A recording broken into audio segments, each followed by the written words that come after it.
Hi, everyone. I'm Ronica Deshmukh, and welcome to the third episode of Shattering Stereotypes. Today, I'm here with. Aditi, Honawar.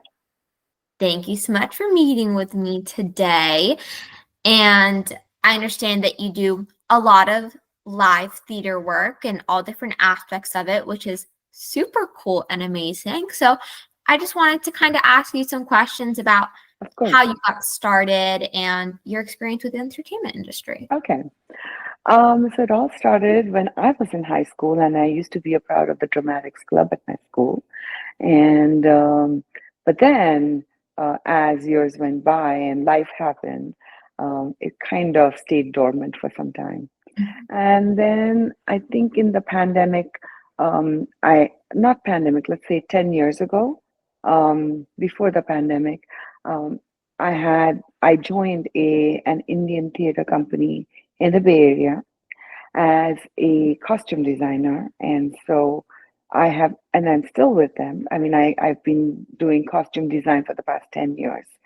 And I started with baby steps because I felt that that would be a cool way to start and give my time. Because in terms of time management, when you have a family and you have commitments, it's kind of hard. So I wanted to balance it out. So I started off with costume design.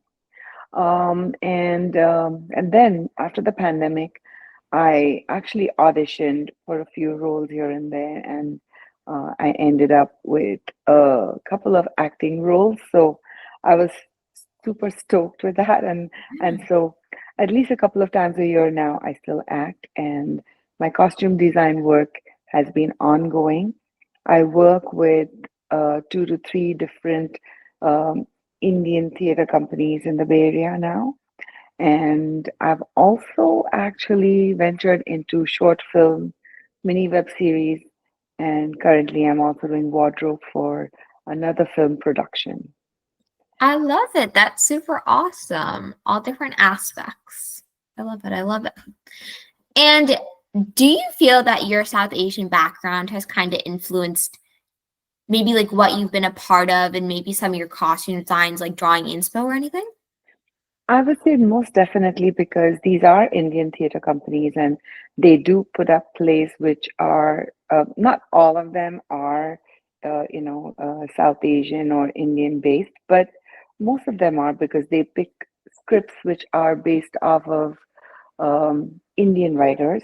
Mhm. So there's obviously a lot of influence on that one.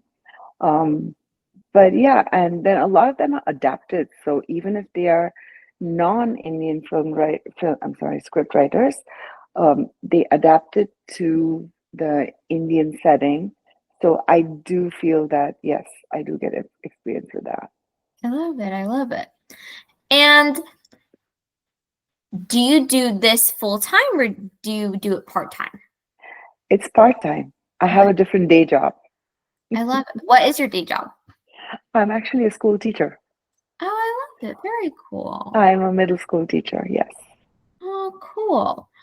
How was it telling your parents that you kind of wanted to explore more of the entertainment industry? Since, like in the Indian culture, sometimes there's kind of, I don't know, like a stiflation, if that's a word, of like people wanting to pursue more creative fields. What was it like?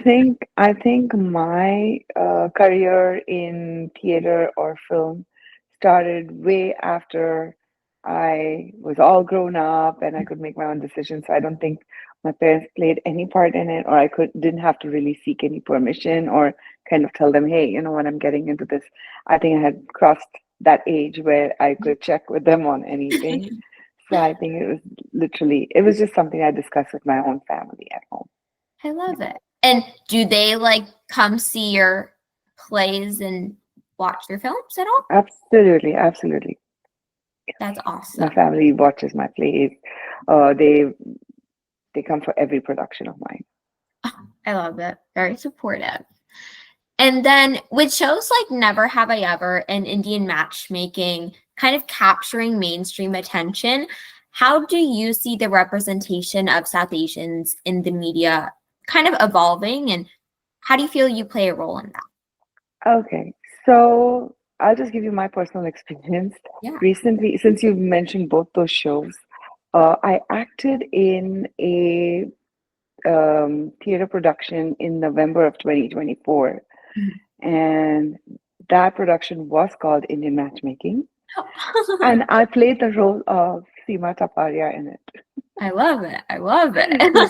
And then I also was a part of a mini web series which hasn't been released, and I'm not able to tell you too many things about it yet, but that hasn't been released, and it's very similar to Never Have I Ever. So that definitely has influenced a lot of production houses because Yeah, you know with the number of people that live in the United States and also in California, because I live in California, people are getting influenced with that, and so it is becoming more and more popular.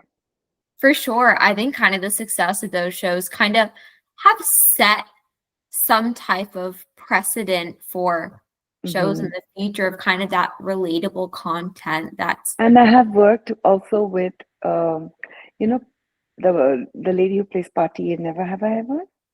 yes. She's a friend of mine, so No way. she's a theater friend of mine. So and we've worked together. So yeah, so that's really very cool. So cool. Yeah, I think it's also like you get kind of this community that Absolutely, gets built with it and it's super awesome and supportive. I love it.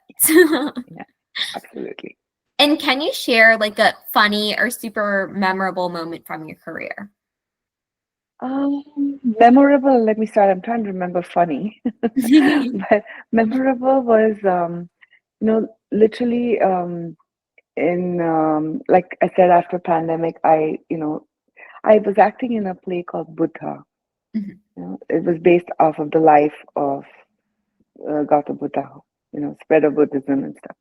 So everybody was very cautious. Nobody wanted to be indoors, and everybody was masked up and stuff like that. So the unique way of presenting this play, we did, the theater company decided to do it in a park.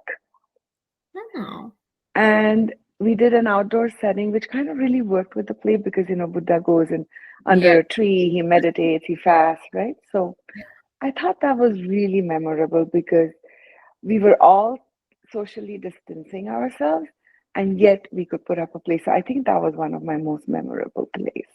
That is super cool. And I think especially like you're saying with the play like that, it very much works. And you don't get to do a Absolutely. lot of stuff outdoors. Great to Exactly. cut some grass and be in the sunlight.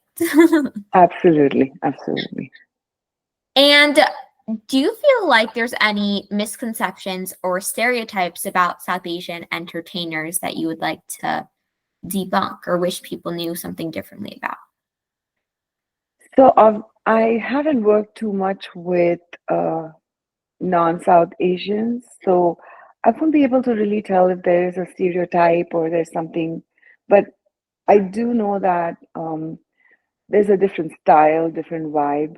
I Mhm. just did stage management recently for a production. Actually, we just wrapped up yesterday, last night, and this production, I was working with the lights and sounds with non-South Asian people, and they the only thing they told me was that, oh, you know what, we work very differently when we are working with the sound and the music, and just generally like whatever they were talking about with the way the director was directing a certain way on the stage, like, oh, usually we don't do it like this and we do it like this, kind of a thing. So I don't know more than that, but I was just kind of observing and listening because I probably need to venture into more of non-South Asian theater to kind of understand what they're saying. But I don't think I have too much experience with that. But maybe there's a different style, like they were talking about yesterday, that probably people are still getting used to. Yeah. Yeah. All about kind of integrating cultures and taking aspects the best of it. Absolutely. Cool. And what do you feel is the most rewarding part of what you do? Just the satisfaction of getting my creative outlook and just getting a platform to perform. And I think that really, um, you know, helps me get my creativity out. I love it. I think it's so important to have like hobbies outside of whatever you decide to pursue. And it's like, it's so important to have that creative outlet. It just makes you feel sane. Absolutely, absolutely. And who are your influences, both within and without the South Asian community? I'm sorry, could you repeat that again? Yeah. Who are your influences, both within and outside of the South Asian community? I have a lot of my theater friends who constantly inspire me, encourage me. So I think there's a few of my theater friends that I really look up to because they're quite accomplished in every aspect of theater. So I seek their advice every now and then and kind of move on ahead. I love it. I love it. And what advice do you have for any aspiring South Asians who want to kind of get more into theater and acting and the production side of things? I think if you have the passion and if you feel that that is where you want to be, you need to push yourself because without pushing yourself, you will not reach the sky. That is very true. Very Yeah. true. And you were kind of mentioning something about an upcoming project. I don't know Uh-huh. if you can expand on it anymore, but is there any other productions or shows that you're working on that you can share a bit about? There is a play called Aurangzeb.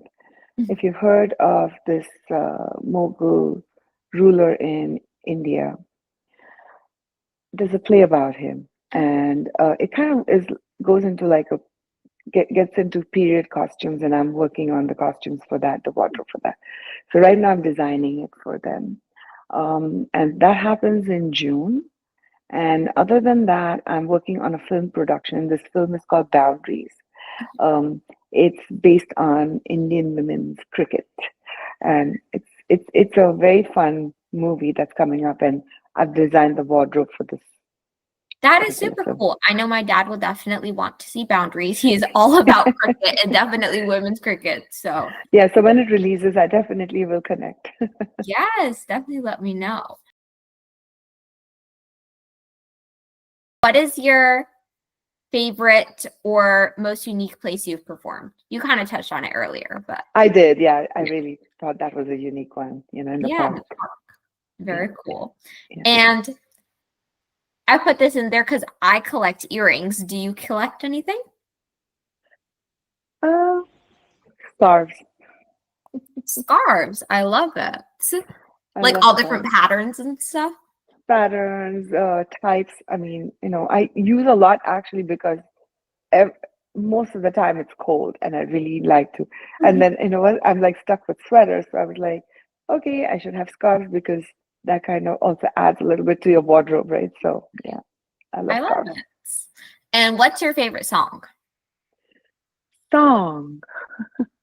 Are you talking of like South Asian or Whatever you like. English? Take it however you like.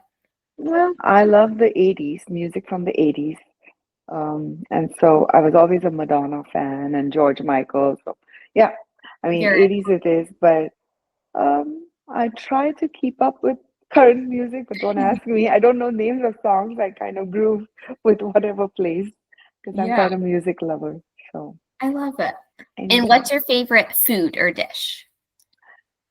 Anything with seafood. Seafood.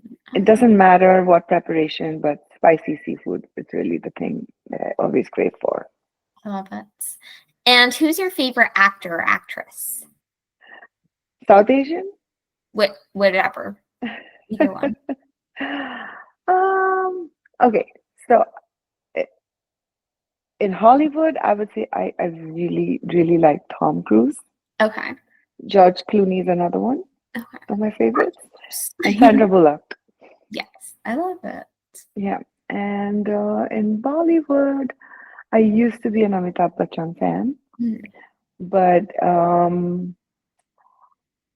I mean, off late, and then Hrithik Roshan, Yeah, yeah. So very I cool. think, yeah, Yeah. Very good these are the dance three. moves. Absolutely. Oh yeah. And what's your favorite movie slash TV show? Uh, movie. There's just so many of them. My all-time favorite since I was a kid was Sound of Music. Kind of music. I actually have not watched it. Oh my God, seriously? I've watched like little pieces of like songs from it, but I have not watched the full thing. I totally have to do that one day. It is really a good movie, and I love that movie. I mean, every during the holidays, every year I watch it. You know, I enjoy that movie. Even now, like I don't get bored. You know. Yeah. And then in Bollywood movies, there's many movies that I feel they like Dil Chahta Hai, if you've watched that, you Mhm. know, or Three Idiots. You know, there's some of these movies that are really, really fun to watch, and you don't get bored every time you watch them. Yeah. And what's your favorite animal? Dog. Dog. What type of dog? Do you have a dog? I did until 2 weeks ago. No, I'm so Yeah, sorry. had him for 18 years. Yeah, Wow. yeah. So he was a cockapoo. Oh, those are adorable. He was adorable. Yes, I love it. And what's your favorite color? purple. Mine too. Oh, I love purple. It's so pretty. Any shade of purple. Yeah, I love it. And what's your favorite singer or band? You kind of touched on it too. Yeah. So anything from the 80s, you know. Yeah. But I also like Justin Timberlake now. I like even He also Rihanna is has good. dance moves. Yeah. And lastly, because this is for Girl Scouts, I of course have to ask, what's your favorite Girl Scout cookie? The what is that one with the marshmallows? The s'mores. What is S'more. that called? They're just called Girl Scout s'mores. Right? Right? Are Yeah. they? There's a different name for that because my daughter used to be in Girl Scouts, so I was just wondering. It's called something else. The only one that has marshmallows is s'mores, but maybe there's also ones that are called Samoas, but they're Samoas. coconut. Yeah, that's the one. Samoas. I love But it. yeah, those are my favorite. Yeah. I love it. Perfect. Those are all the questions I have for you. Thank you Okay. so much for meeting with me today and Of course. being on Shattering Stereotypes.